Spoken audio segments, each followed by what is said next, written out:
everybody. Welcome to Staying In with a conversation with Will McPhail, and I am Kathy Burke, who will be your moderator for today. I just want to thank Scotland House, who is sponsoring this talk today. And how it's going to work is I'm going to have a conversation with Will about his debut graphic novel, In, which I have here with me. And then we're going to have time for Q&As as well afterwards if you want to be mulling over questions to ask him as we go through this. Normally, I am an illustrator as well myself, so I'm going to be pressing Will for some kind of professional tips and insights. I do not have any, by the way. But yeah, Will also has some slides to show us today as well. And if you want to... Sure, yeah. To start. Hey, everybody. Thanks for coming. My name's Will. I'm from Chorley in England, which is famous for Chorley cakes. And alcoholism, I guess, as well. And my stirring, groundbreaking performance as Munchkin number 3 in high school production of whatever the Munchkins are in. What are they? Oz? Wizard of Oz, yeah. Yeah. I'm a cartoonist and author, and I wrote this book, this graphic novel in. And I think how this would normally work is that we would, an author would do like a reading, but my book is mostly, if you've read it, it's mostly sort of characters silently looking at each other in variously meaningful ways. And so reading wouldn't really work. So I thought I'd just give you like a sort of a vague outline of what it's about. And then maybe talk about my next book that's coming out in autumn, which is a cartoon collection. So yeah, I've got some pictures. That's it in there. I think it sort of came about from this belief I have that there are worlds inside people, like sort of colourful, exciting, sometimes scary worlds, and I think all too often we try and hide them or obscure them. Just because it's easy to live your life that way, you can sort of present and perform this polished version of yourself and get out of conversations unscathed, and then go home and watch the Love Is Blind reunion in peace. And that's what I want to do all of the time. But sometimes it's not enough. And yeah, I think if by simply saying words that matter to each other and things that you really care about, genuinely mean, then you can sort of access those worlds and explore that person in a way that you hadn't ever before. So yeah, that's the book is about what happens when two people, mostly these two people, oh, it's gone away. See you later, everybody. That is... Buy the book. Find out more. It's back! Yeah, it's mostly about what happens when these two people, Nick and Ren, stop performing for each other and start saying the things that matter. That's them performing for each other there. It's gone away again. I'm just going to keep talking. Yeah, it's... The book starts with Nick kind of wandering the streets with a vague sort of sense that he's missing out on some untouchable sort of realm of human connection, some form of interaction that is just out of his reach, and he's looking for it in all the wrong places, like these pretentious coffee shops called things like Gentrificatio and the artisanal kick in the back, where the coffee's free but you have to pay by the amount of pages of your screenplay that you write. And it isn't until he takes the dive and decides he's going to say something he really cares about to a plumber in his bathroom that these people's worlds open up to him, and he starts to explore them as if it's a real physical place, and they're every bit as sort of colourful and exhilarating as he'd hoped. And yeah, it all kicks off from there, really. So that's my very deep and meaningful graphic novel. And my second book is called Love and Vermin. And that's a lot less deep. But it's, for those of you who don't know, I'm a cartoonist, and when I'm not doing graphic novels, I do funny little single-panel cartoons for magazines like The New Yorker. And this is it's coming out in October. It's a collection of those. Some of our favourite ones, like spice up your panic attack with a harmonica. This is a true story, but I did it with a kazoo instead of a harmonica. Well, I thought that would be funnier. I have that. You know what doesn't grow back, Susan? Trust. I draw a lot of animals, like this evil pigeon. Sorry, that's a seagull. Don't you love that moment where they're reading it and haven't laughed yet? Just waiting for the laugh. And there's some new stuff as well. This is probably my most widely spread cartoon, The Lady No Kids, and the new book's going to have a never-before-seen little adventure with Lady No Kids. So, yeah, that's love and... By the way, speaking of words that matter, they are the two words that matter to me. Love and vermin, that's all I care about. So, yeah, that's me. Now we're going to have a chat. Well, I did a terrible job of actually introducing Will, because I was like, yeah, we all know that he's a New Yorker cartoonist, but no, that was just, that was my oversight there. Love and Vermin, I'm very excited to have heard about this title now, because we discussed before that Will started off in zoology, or studying animals, so you must have a special... I wanted to call it Sex and Pigeons, by the way, and the publishers didn't want to, because they don't know business like I do. Yeah, sex sells. Lanyard, I've got a lanyard. That's business. That's the key to the kingdom. So obviously, like most of the animals that you end up drawing would be pigeons and kind of city vermin. Is that that wasn't the draw into zoology at the start? No, it wasn't the vermin types. No, I don't know why. When you ask a 16-year-old lad what they want to do for the rest of their life until they're dead, they always make a wise decision. I picked zoology because I liked animals, and it was. I don't think there's ever been like a formative thing that happened with rats and pigeons that's made me love them. I didn't like get trapped in a quicksand and a pigeon like pecked me out somehow.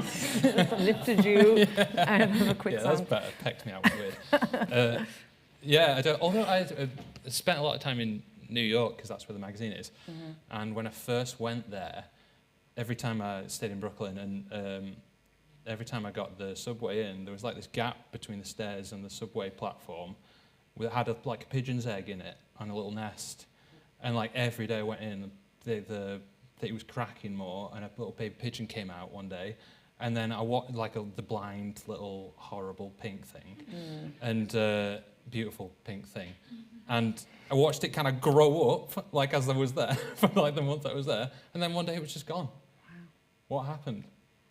Kathy. Oh, asking me. Those pigeons in that in-between stages, the squab stage. Very good, the squab stage, yeah. I did not study zoology.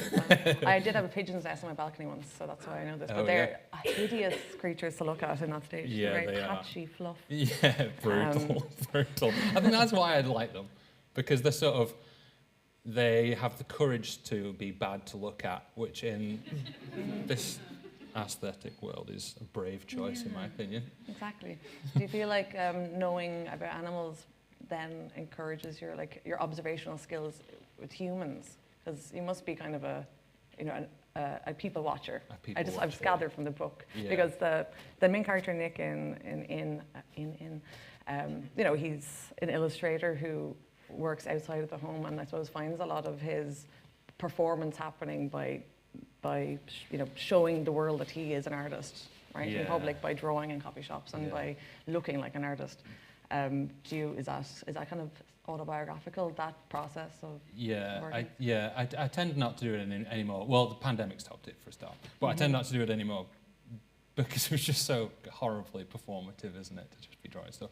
There's a scene in the book where he's drawing somebody on the subway, and I see artists doing that sometimes and thinking that the person will be flattered that they are taking essentially a really slow motion picture of them in the public, as if that's like a flattering thing and not the creepiest thing in the world.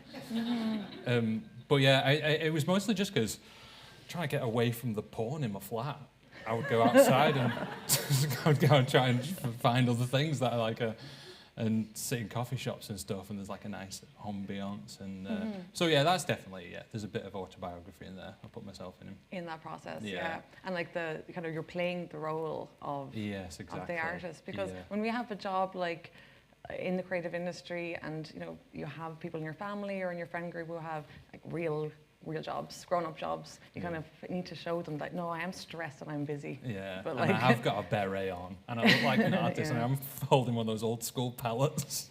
Because we don't really have like a uniform like other jobs have. Exactly, yeah. So it's just, I think drawing in public makes you feel like, yeah, well, I'm at work. Yeah. I'm not just drawing a pigeon, I'm drawing a pigeon in front of people. And me trying to justify my insane job is what's happening here. Yeah, I've had that moment of clarity where like you're discussing a really stressful project you're working on, but when you break down to the bones of it, you're like, oh, I had to draw a dinosaur today. Oh, and it was really hard. It was a really hard day. Yeah. And the person you're talking to is like a nurse that has just got in from a night shift. Yeah, exactly. And actually, Nick is then confronted with this in the book of like the people around him having real life jobs, like a plumber or an oncologist, and it's seeing yourself kind of reflected in their eyes. It makes him feel kind of, I suppose, more like a child. Yeah, well, that's another autobiographical thing. Everyone in my family's got proper serious jobs that affect the world, and I do feel sometimes like my ancestors will be ashamed of me. They're like looking down on me, going, "Really, drawing pigeons? There's a hospital like 2 miles away you could be working with." Another pigeon. This one is important. So the book then talks about the importance of asking big questions, like rather than small talk, to getting to like what are we really trying to say to each other. So I need to ask you big questions, I suppose. That's kind of like to keep it on theme. Yes, here we go. So I want to know, do you feel like a grown-up? All right. Can you believe that? They all laughed. I feel like they know the answer, so. Absolute scumbag, get out. No, I don't. No, I don't at all. In fact, I would say, no, am I allowed to say that I was on jury duty? Yes, I am. But I just can't say what happened. Yeah. Okay, I was on jury duty, and I was talking to Kathy about it just before, and I just felt like I felt like a child. I felt like, why are they letting me do this? And I did it properly, obviously. I didn't act like a child. But the truth is, I felt like I was 14 ever since I was 14. Inside, I feel like I'm 14 years old and never have. And I'm like, why are people giving me a mortgage? It doesn't make sense. Why do I have to do all this stuff that adults do? It's a problem. Yeah, it is. So I'm actually looking you for asked a big advice. question. It's bad. I'm not happy about it. Yeah, because 14 is I feel like 14. I'm similar in that. That's that grey area of childhood's over, right? Yeah. And you're not a grown up yet, and I feel like I'm stalled in a similar age. It's a constant feeling for me about like I'm getting away with it. Like, oh God, they're going to find out I'm 14 soon. Like I'm going to give myself away. Like a yo-yo's going to fall out my pocket. These are my dad's clothes. My sister fell asleep with a yo-yo on her hand. She was on a bunk bed and it was like hanging down. I know. And my mum found her and her finger was like bright purple. Almost severed. Should be watching this at home. Shout out to the finger. I was brilliant at yo-yo, by the way. See, I'm 14 years old still. Bragging about how good I am. I could do the thing where you swang it through the... Oh, walk the dog. Yeah. Don't take a picture of me doing this. This is all out of context. And like we came into this being told not to ask Will to do a backflip or a tumble or a cartwheel on stage, and now I feel like you're leading me into these. Yeah, sorry. When I did the Edinburgh Book Festival, and I always, you know that bit in Charlie and the Chocolate Factory, the original film, where where Willy Wonka comes out and he's acting all frail with his walking stick, and then he does roly-poly and he's celebrating, everyone knows he's fine. I did that at the Edinburgh Book Festival to a bunch of people who didn't know what was going on and didn't understand, didn't care that I was old and frail either. Oh. I don't think they'd ever seen me before, so they wouldn't know. And then it was like, I'm fine. And they're like, okay, great, well done. You're not Willy Wonka, it doesn't feel the same. Yeah, like anticlimactic revival. Yeah. You obviously have physical comedy aspects to you that we weren't aware of, but like you have a signature sense of humour that's almost as distinctive as your illustrative style. Oh, and thanks. I don't know, I was really impressed with reading in how you managed to expand the kind of like really sharp wittiness of the single panel cartoons into long form, and like the way that you've paced it, it feels like kind of you have more of a a comedic brain than you let on. Is there any kind of comedy heroes? We're talking about big questions. Who makes you laugh the hardest? Oh my God. Yeah, well, a lot of the sort of inspiring comedy, if there was any for that, was in sort of comedians as opposed to comics, as in real life comics as opposed to books. But yeah, I don't know. I love Kate Ballant and John Early, Jacqueline Novak. They're just like forces of nature. There's not so much like traditional stand-ups, but just like comics. Rory's covered. Who said yes in the crowd there? Me. I was watching them in the bath last night. Yes. They're just incredible. I think Kate Ballant and John Early have got a thing together coming up soon, but they're just the best. As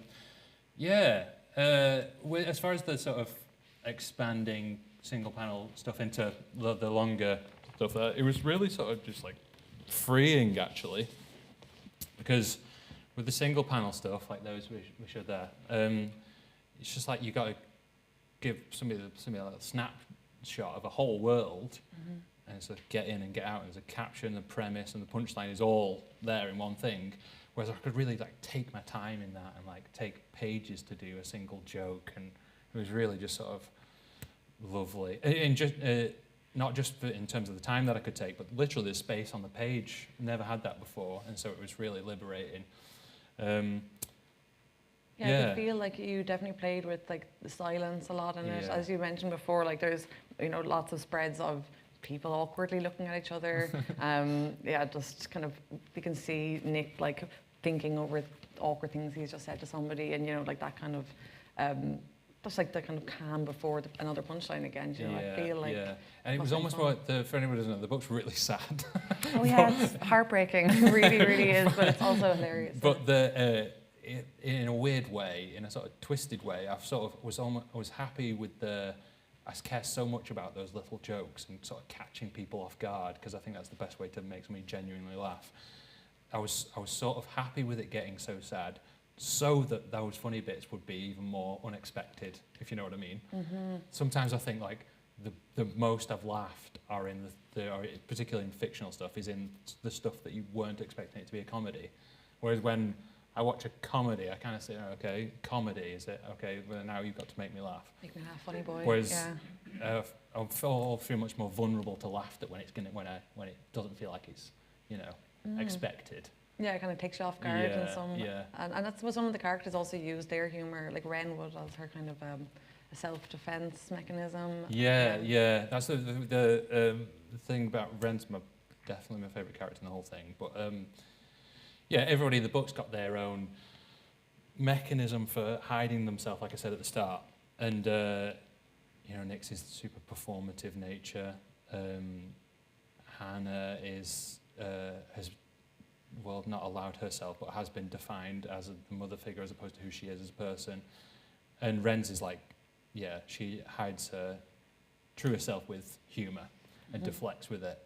And that's without a doubt the thing that I most relate to in the whole book. I think there's most of myself in that, as opposed to Nick probably. Because I do that all the time. Really, yeah. And I suppose that probably feeds into your work as well, because during like hard times, like we're talking about working during a pandemic and trying to find inspiration as an artist. I mean, just telling jokes might make it the day go quite faster. I don't know, it's just the way I grew up. That's just the currency of like getting by. You just joke about everything. And like whenever I've been down or sad about anything, there's been laughter on literally bookending either side of it. Gets me out of literally everything. So I don't think it's necessarily a bad thing. But the characters in the book want to give more of themselves and can't. And that was her mechanism for that. Were you a funny kid? I was a weird kid, for sure. I think I would laugh if I was like seeing it happen now. Oh, yeah. Creepy, weird kid is what it was. I've wrote my first book I ever wrote, proper book, was I wrote a guide to handling snakes when I was like 5 years old. Never seen a snake. Definitely never handled one or looked after one. And I just like presented it to my mum one day, like, I made this, mother. And she's like, okay, well, go back to school now. It was like pages and pages, how to clean your snake, Had to feed. I was just like, put it in the bath. had to feed your snake. And just like on and on and on. And just like, yeah, I was a very weird kid. That's brilliant. Yeah, the drawings are good for a 5-year-old. But yeah. You've seen books made by children. It's always so inspiring because they have no reference point really to like how to structure a book. So you will just get just like random, It is. Mine's like snake that. maintenance Mine's like tips. a standard sort of instructional manual, like you would get for the, like, I don't know, tumble dry or whatever, how to do this, and there's sections, and then the last page is just a riddle about a snake. It's like, I am long and thin, I have a pointy tongue, what am I? And then the reveal is a snake. In the book, But like a that's washing me. machine wouldn't have a riddle about a washing machine. I am big and square. What am I? Oh God. Yeah. That's our third book now coming out. Surely, Yeah. Snake Maintenance. Yeah. Speaking of the comic timing of the book, is that something that you had to work on with your publisher in making this a long form, as opposed to the way you were working before? Because I know that you do weekly, Yeah. single comics. So like, did you have that in your head of like how to turn that form into a longer book, or was that kind of a back and forth between you and the publisher? Yeah, all my editors were just amazing. Okay. They just properly, to say they held my hand through it is just like grossly understating what they did. It was like I was asleep in a pram with a blanket over me and they were pushing me around, showing me what to do. Literally, they just showed me how to do everything. And like, to the point where they were like saying, right, stop, this is the point in the book where you stop being funny now. And like really helped me with it. And honestly, you can't overestimate the value of a really good, compassionate editor who like knows you and like isn't afraid to tell you when to not to do things and do things. How does it work with you? You illustrate? Do you have editors telling you stuff? Yeah, I mean, normally I'm presented with text, somebody else's text. So when I'm doing illustrations, it's just like I just have to communicate because my audience is children usually when I'm working in publishing. So, I'm normally taken on board to be the kind of translator for children because I can kind of communicate to children with my style. So How I don't old do you normally- feel inside, by the way? I'd say between 12 and 14. Yes, nice. So it's awfully awkward all the time. But I think it's a good age to be at mentally when you're trying to communicate to kids because then they respond to you well, because they know that you're not talking down to them ever, which is nice. Actually, and like just not. And being able to know that your reader trusts you to not pander to them, I suppose you have the same thing where you can let your reader interpret a lot of emotion. Yeah, honestly, that's what a lot of those silences are. It's me sort of leaving space for people to make their minds up. I really hate it when fiction sort of spoon feeds people and treats the audience like they're stupider than they are. Oh yeah. And so, yeah, much prefer to like let them decide. Yeah, with some of the inner world sections, so the narrative will change between black and white to then like a full color. Is it watercolor or digital for the colored spreads? It's a sort of a mix. A lot of it is, I'm like pretty old school generally. I just do stuff on paper with watercolors, but because of I'd never had to work with editors on a long project before, and so because of like moving things around, having to change stuff, I had to do quite a lot digitally. Okay, yeah. And so it's a sort of a mix, yeah. Okay. Particularly the colour stuff. For those color scenes, like each character, when Nick gets an insight into a character's inner world by connecting with them, then their inner world, their inner landscape is kind of opened up, and you can explore it through Nick's eyes. Some of those scenes, those like landscapes, were they real places that you've been to? They're really unusual insights into the characters, like the bartender, his inner landscape's like underwater seaweed, and then there's the nephew character has a really creepy, surreal inner world, like terrifying. Terrifying. I've got a nephew, and that whenever you're with him, that's what it feels like. You're on a knife edge between like being worshipped and being like sacrificed. And so that's what it was like with him. But yeah, that was in terms of like the physical world, what it looks like. That one was a mix between like Burning Man. It was like sort of like that Burning Man desert scene, and I went to this fire festival. I live in Edinburgh, And I went to this fire festival thing that they have there every year, Beltane, I think it's called. And it's on top of Carlton Hill, and they have all the big fire things and everything. It was sort of a mix between those two things. Oh, cool. I went there with my friends and got wasted and had an amazing time. I thought, I'm going to draw this. Yeah, I know, yeah. I'm going to be one of the actors one day. We got there, and there was this just like huge human pyramid of people all like covered in red paint, just swaying and going, oh, oh. And I was like, God, I want to be that guy. Top of that pyramid. The top of the pyramid, yeah. Yeah. You have to earn that spot. So yeah, that was that. I was telling you that I realised just what's the deal with spoilers? No spoilers. But one of the worlds towards the end is the colour scheme was literally based off of Phoebe Bridgers' album cover. When I was working on things during the pandemic, Phoebe Bridgers' second album, Punisher, came out, and it's got the album cover that's like dark red and blue. I was just listening to it on a constant loop. It's impregnated in that book. Whenever I look at the pictures now, I hear those songs. And so I'd used the colour schemes of that album to make the world look like that. So that was that one. Yeah, they're all sort of vaguely based on places that I've been or places that I liked. What's your inner world? Describe the landscape. Oh, just empty, vast greyness. Come on. No, it's not. I was trying to be He's a dark I was artist. trying to be a dark artist. God, I don't know. That is difficult. I don't know. Yeah, somebody else would have to tell me that, wouldn't they? I suppose, yeah, because it's Yeah, somebody else going yeah. into your world. You're not like, it's not like a self-aware thing with characters. Yeah, it's seeing it. I think the thing I'm sort of trying to get at towards the end of the book is that Nick's world is sort of made of all the other people's worlds. So that's how I kind of like to think about it. Mm-hmm. That mine is a result of everybody that's around me. And I suppose then, like the characters' inner worlds, become become blurred, and parts of one person will end up on somebody else's landscape. Yeah, exactly. Yeah. That's really nice. Yeah, that's what I should have said. You can quote me on that. So the Phoebe Bridgers reference, that was in the mother's landscape. That's the blue and red. Do you think she'll sue me for saying that? Phoebe Bridgers can't have the copyright on blue, can she? Not the Joni Mitchell album, which I also copied. Oh yeah, because Joni is mentioned in the book as well. Yeah, big Joni Mitchell fan. Nice. That's a really special part, I think, is when you're working to music, like part of our job, when you're working to music, and then no matter what you do, you can never escape the music that you were listening to when you were drawing a certain thing. Right, do you get that? Oh, all the time. Or even if it's a podcast, which is even weirder, you can like remember the topic of a podcast when you're looking at like a page in a book. Yeah, me too. Audiobooks, I remember the chapter that was on. Yeah, it's good. Yeah, I've never been one of those people who can just work in silence.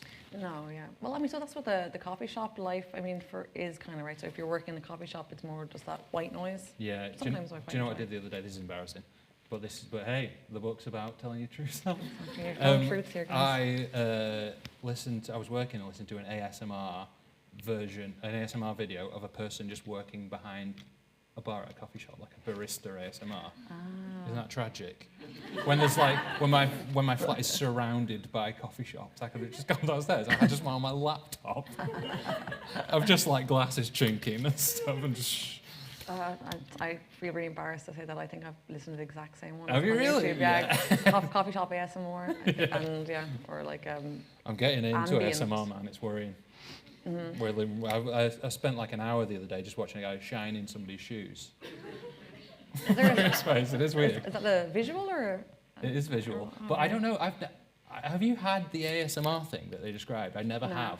No, I literally just use it as white noise because if I have to do anything where I'm working with text and image, I can't like listen to anybody else talking, because then I'll start typing. Have any of you ever had the ASMR thing that they describe? There's a sort of chills thing when somebody's saying, "Oh, just take your jumper off," or whatever they do. I don't know what they do. That's one of the ones that I watched.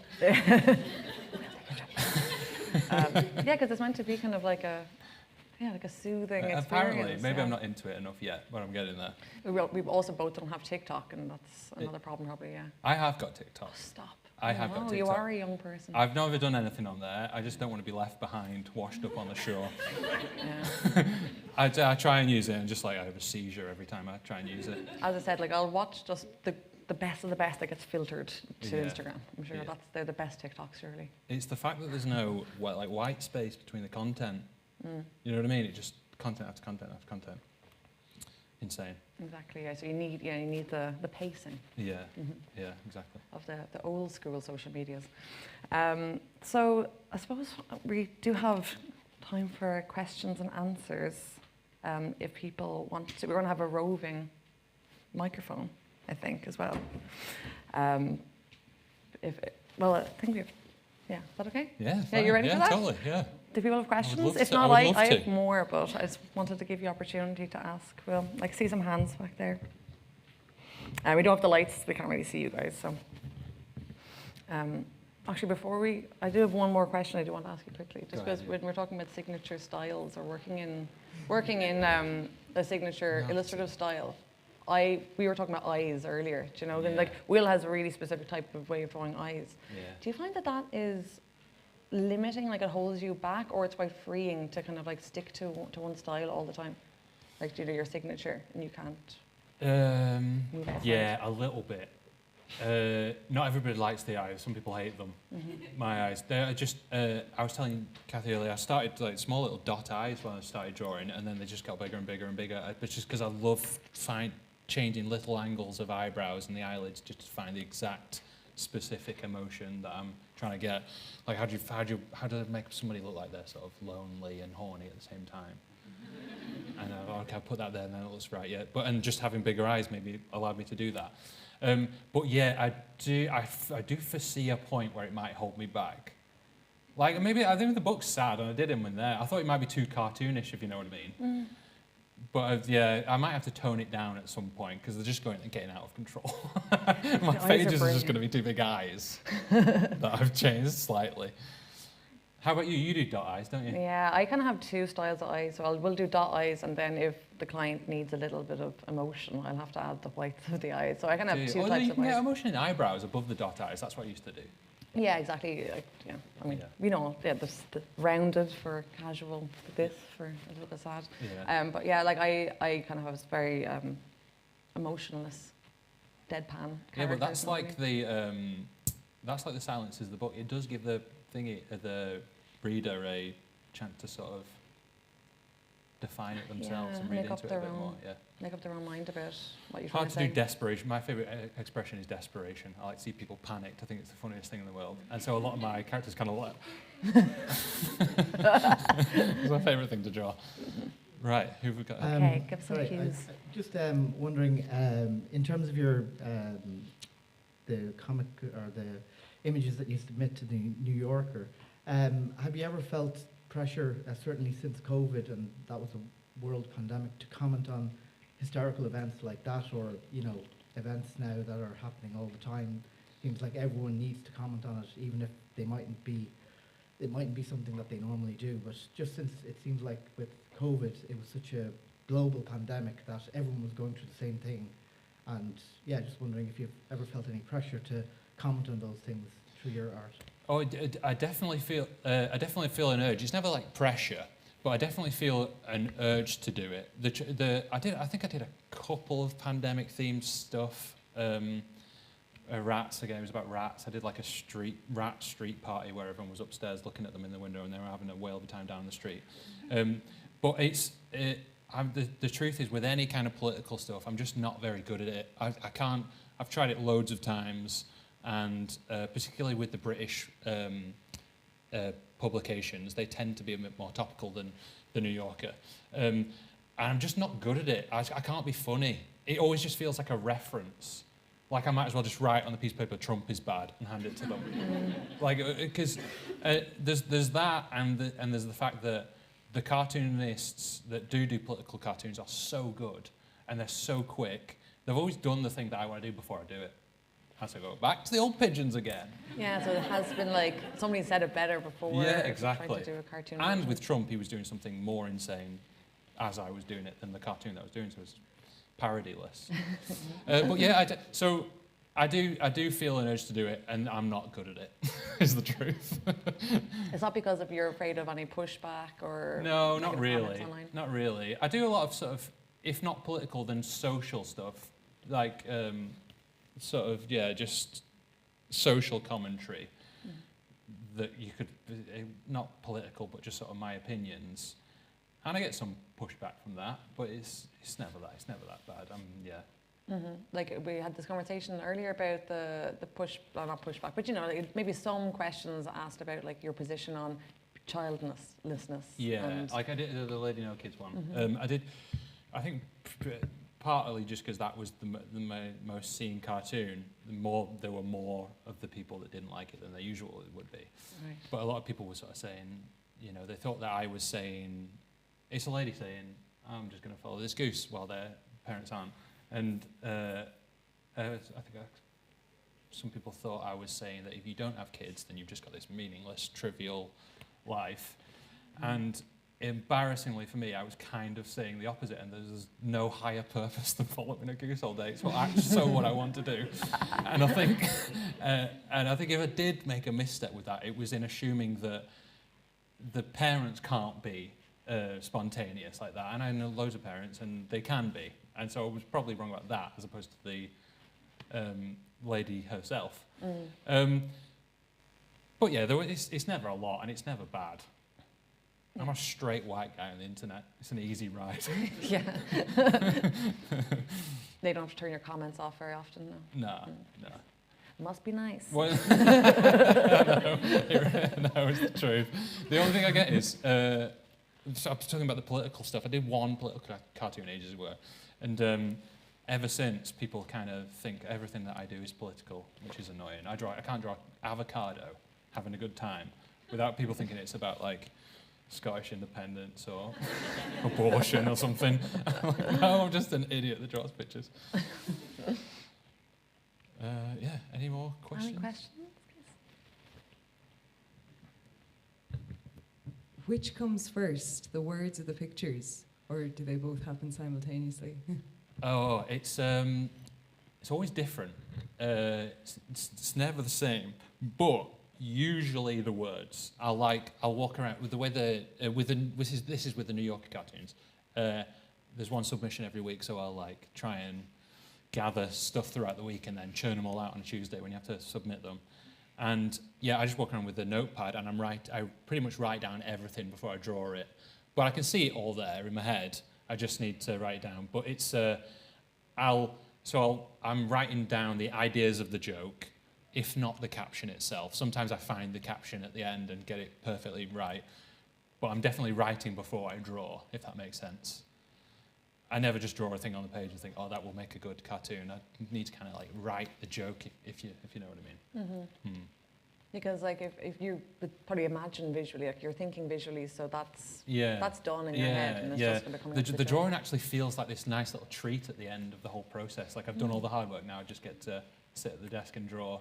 Yeah, because like the actual drawing itself isn't what takes most time, right? It's definitely not. It's the thinking, and Definitely people don't not. understand. It's like that. 20% to 80% in favour of the writing.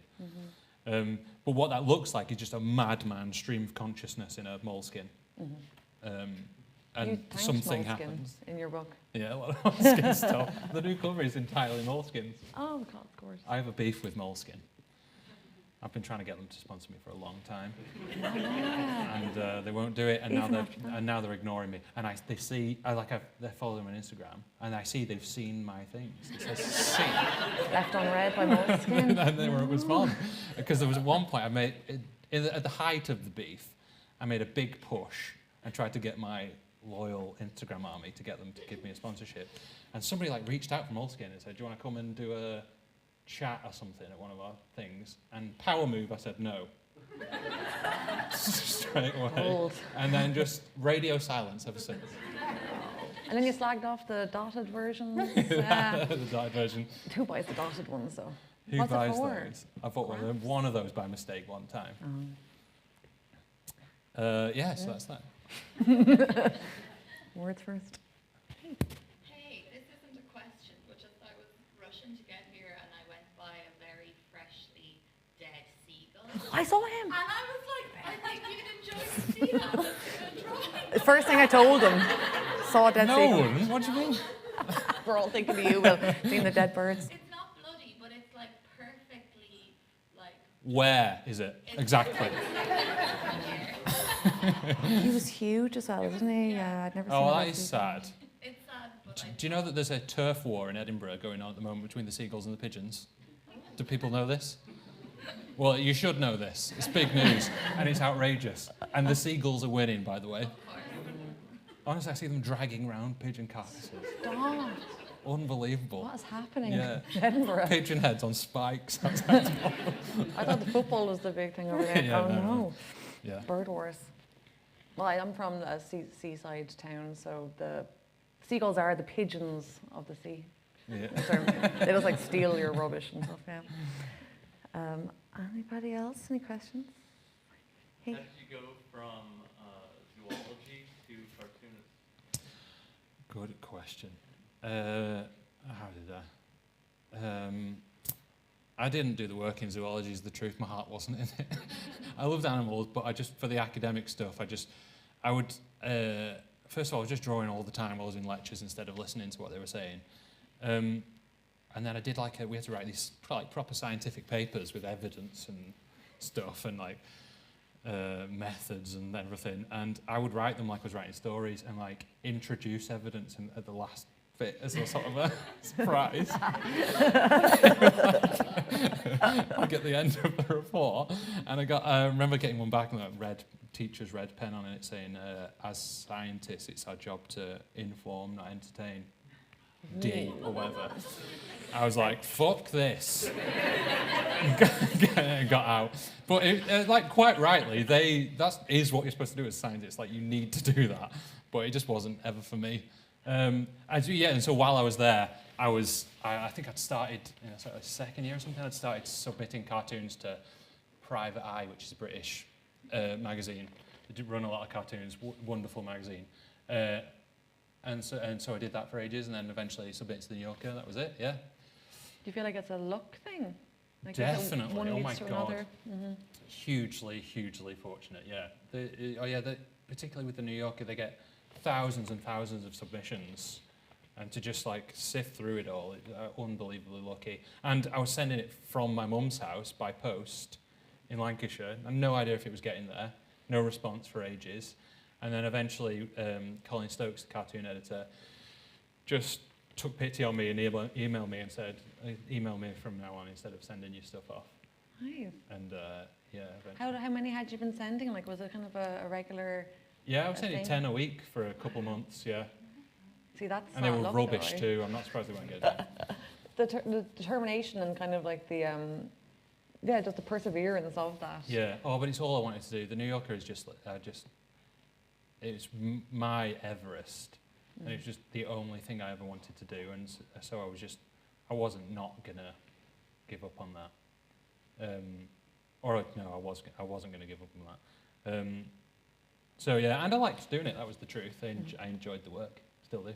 Yeah, but it's that feeling of I'm doing the work and now I need to show it to somebody to kind of be told that you're allowed to do it. That is true, but the rejection that was happening to me was somewhere else. I never had to actually see it face to face. Then I think after I got it first published by them, I actually started making pilgrimages to New York to the offices, where they have the cartoon meetings where people literally give the editor their cartoons, and the editor goes no, and so I would go to those and just pretend I was in New York for another reason, I got nothing to do, and then I would go and give them in person, and they would reject me in person, which was terrifying. I'd just never had that before. How could you do that to yourself? I know, yeah. Can you imagine what it's like being an actor, where it's literally that all Yeah. the time? I can't imagine how hard that is. Yeah, exactly. Rejection to your face. Yeah. Even that's why I think Of your truest being self. a stand-up comedian must be the hardest job, because you can see people just not laughing at you. And Yeah. you're that's the one thing I need you to do is laugh, and they're rejecting you Yeah, with I their know. silence. Although you get to see the laugh, one of the bad things about being a cartoonist is that you never get to see the response of the crowd. And when I first got in the New York, I was so diabolically proud of being in there that I was on a train in New York and saw a guy reading my episode. There's a Freudian slip. I said it again. The issue of the New Yorker that had my cartoon in it. My New And Yorker. missed 3 stops so I could see him see my cartoon. And he got to it, scanned down to the page, went, and then turned the page. And he is dead now, mysteriously. Booted him off. Like an underwhelmed sniffle. Yeah, presumably that's probably most people's experiences. Nobody actually laughs out loud, do they? They do. Do they I really? don't know, I do. I laugh out loud, like, that's why I read in public, and I think I do it just so I can laugh out loud, and people are like, look at this woman who likes reading and laughing, Yeah. performing that Yeah. role. Better than crying in public, which is what I was trying to make people do with this. I read this one at home, so yeah, I contained the crying and laughing to the Good. sitting room. That's the goal. Do we have time for any more questions? I say we got one, two more. Oh, thanks. Hi, I just remember at the end of your book, you talk about how isolating your job can be, and I'm just wondering how you cope with the isolation of being a freelance artist. Yeah, it can be super tricky. I'm really lucky in that I have really great friends and family all around me, and so I'm only ever really isolated during the day, and then I can go in there, be with all those wonderful people. But it's tricky. It's something you've got to be comfortable with. I'll say that I'm like really happy within my own company, and like it. But it's tricky. It's something you've got to be aware of, and try and make the most of your friends while you're not working. That's what I do. But yeah, most of the time it doesn't bother me. The pandemic was tricky. Pandemic wasn't what I had planned. For my life. But yeah, it's just something you kind of got to put up with and be comfortable with yourself. Were you working kind of from home or in your solo studio before the pandemic? Yeah. And then it's continued this? The truth is, I always have. I don't have a studio. I've got a really unhealthy work-life balance. Same, Yeah. yeah.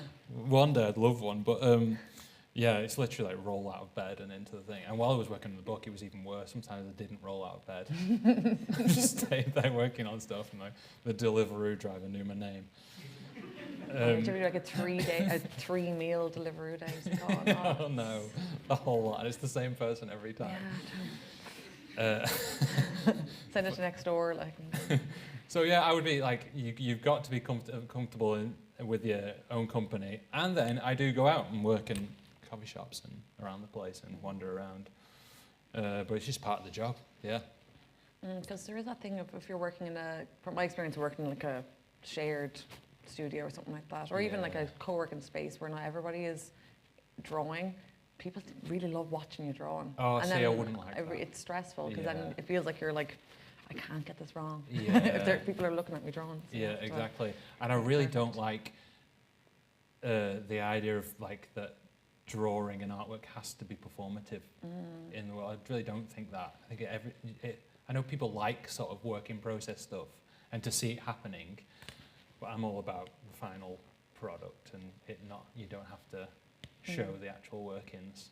Are you quite precious with your works in progress then? Or like, ones that you haven't gotten approval or, haven't been So published? well, no, but I put a lot of the rejects online and stuff like that, so I don't mind. Rejects. Yeah, I just think it with my stuff, it just wouldn't be entertaining to see me like slowly drawing an eye. You know what I mean? With the eyelid lifted up. It's not very entertaining, and I get it wrong, and I have to do it again. And with people watching, I would feel like I would have to sort of settle for something that I wouldn't normally settle for.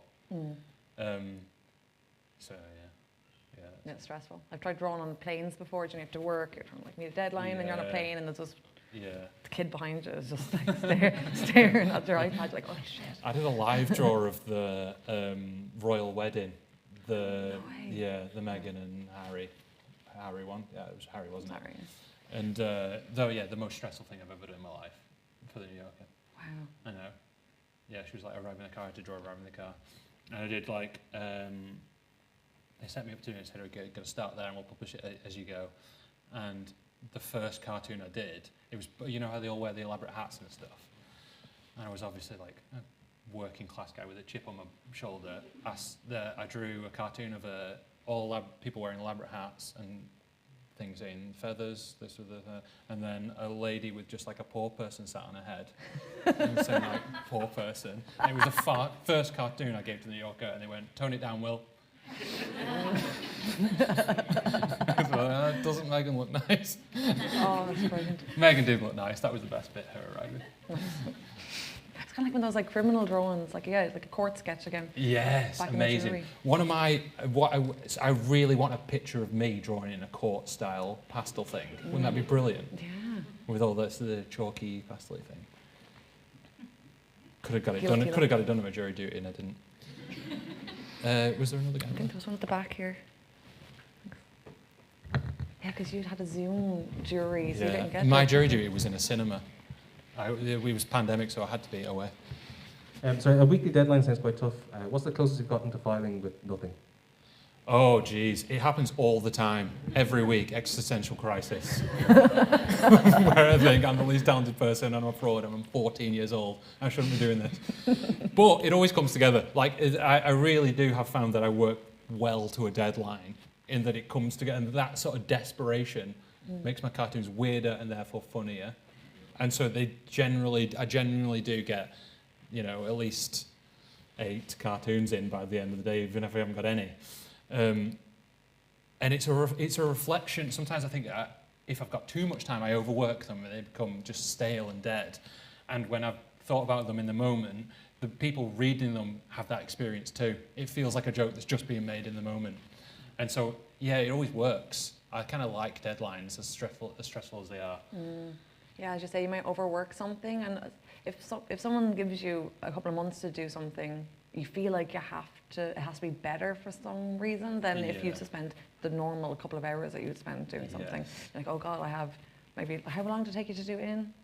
Like over a year? Yeah, like a year and a half, yeah. So like the pressure of like, Yeah. well, if I normally would just do it on a Tuesday, I have 18 months to do something, it must be really good. That would have been miraculous. Yeah, it's yeah, I do like the deadline. I think like the closest I've come legitimately is like if I get really desperate, I start to resubmit cartoons that got rejected the previous week, but change them a little bit. Like make that guy have longer hair and then see if it works. Never fooled, it's never worked. But yeah, I usually get them in. It's not that hard. A week to come up with 10 funny things. Come on. Not many people can do that. Well, I think this if there's a skill in it, it's sort of like flagging up. I think I'm quite good at flagging up funny things that happen in life and like making a mental note of them and think I'll keep that and then use that. Or just funny thoughts. I think a lot of people, because they don't have my job, those things just pass by, and I'm quite good at sort of holding on to them a little bit.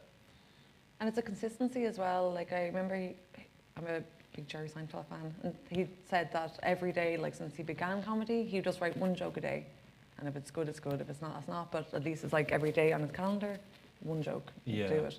And so Yeah. then by, I say, like at the end of the week, you have 7 funny things, 7 jokes or whatever. Yeah, yeah. And it's just like turning up every day and doing a little something, and Yeah. And then they all get rejected. that's why no one's ever heard of Jerry Seinfeld. And I'm a failure again. McPhail is what they called me in school. They didn't, did they? Oh yeah, you better believe it. Mine was earlingus, Earling? because I had big ears in school. No. Thank you. It's No. good though, so clever. See what I mean about guys getting an easier time? Oh yeah, McPhail though. Okay, so I think it's 3 o'clock on the dot. Guys, thank you so much for coming today, and for everyone who's on the live stream as well. If you had fun today with Will, can we give him a round of applause, please?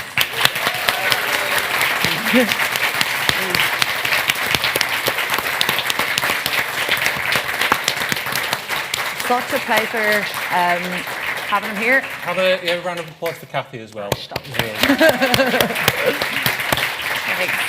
was really fun.